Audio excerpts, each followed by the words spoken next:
So the last thing I'm going to do on this bumper is I'm just going to paint the brackets, and before you do any painting you always want to make sure that you're in a well ventilated area. So we've opened up the back door to the garage. We didn't open the garage door because it's actually too windy, so you don't want too much wind, or it'll move your paint around as you're trying to apply it. So but you do want to have a ventilation if you're going to be indoors. So we've cracked the door, and then we're always careful to just do a little bit at a time and not fog the room up, which is the case here. We're just taking our time, doing a little bit at a time, kicking it in the garage. And I've already taped it off, so I just want to put some paper and tape around where you don't want the paint to go. And then of course shake the can up real good. I spend 2 or 3 minutes shaking the can. And then what you want to do is you just want to make some light sweeping strokes. So you press the button and you just you move the can before you press the button, and then you release the button and keep moving the can. But it's just a little practice. I want to stay about 10 to 12 inches away from it, and I like to use 2 light coats as opposed to 1 heavy coat.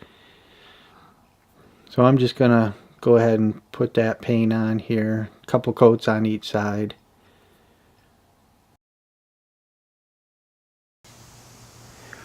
So I finished putting a couple coats of chassis black on the bumper supports here, and before I take and let's start over on this. Okay. We'll just keep going. Yep. So I finished putting a couple coats of chassis black on the bumper guards, bumper supports here, and I've let it dry for a little while, but I don't let it dry completely. I'm going to remove the tape and the paper around it. And the reason for that is if I let it set up too much, then a lot of times it'll actually just like stick, and it'll stick to the paint, and I'll try to peel the tape off and the paint will come with it. So while it's still a little uncured, I mean it's still tacky, I start and I take off where I've masked off, and then that way I know it'll come off clean and it doesn't pull additional paint, like I said.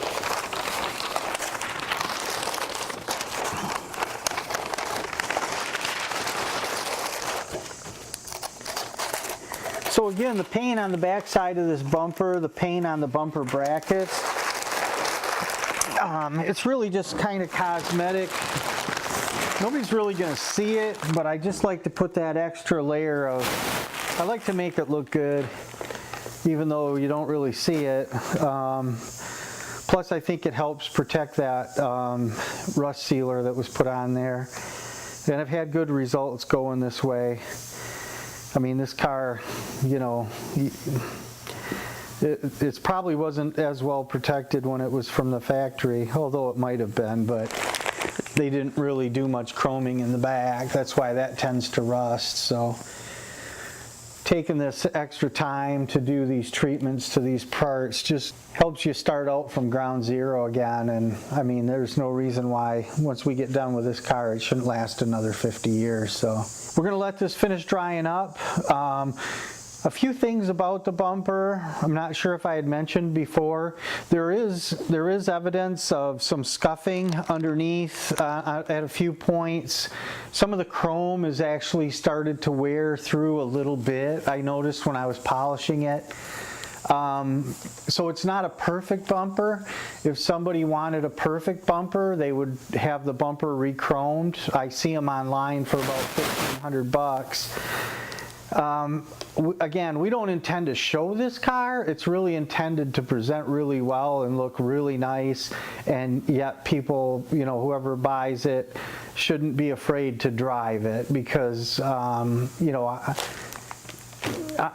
just think that the car wants to be driven again, And it's going to be a beautiful car when we're done, but I'm going to keep it original as I can, and if the parts are good, I'm just going to clean them up as best they can be cleaned, polish them up. This bumper was straight, so normal to have a few little scuffs and scrapes, and but boy, it polished up real nice. Got all the excess paint and rust proofing off of it, and so it's going to show real well.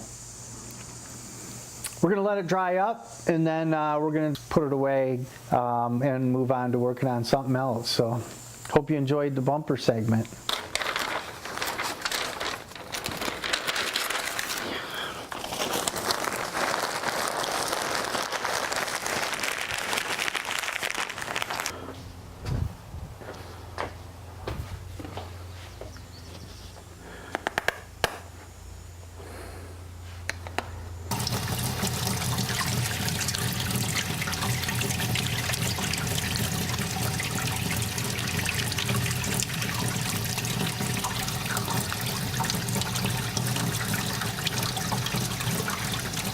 I should probably get some gloves, you know, for keeping my hands from getting all grody.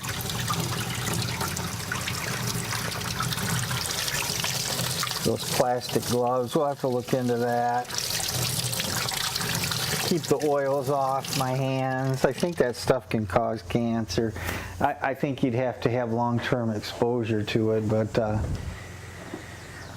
still, probably, I don't know. I probably won't do that. I'm not a doctor, for God's sake. I mean, I am, but I'm not, right? Doctor of cars, huh, Zippy? It'd be prudent for me to get them. I probably will. All right, looks good, huh, son? Bumper's looking good. We'll get that sucker downstairs. Yep. Out of the way. Move on to the gas tank. Let's get that out of there. See if we can't straighten that thing out. Tune it all up. Oh, there, see, you start to get the hang of it. You can do it in chunks.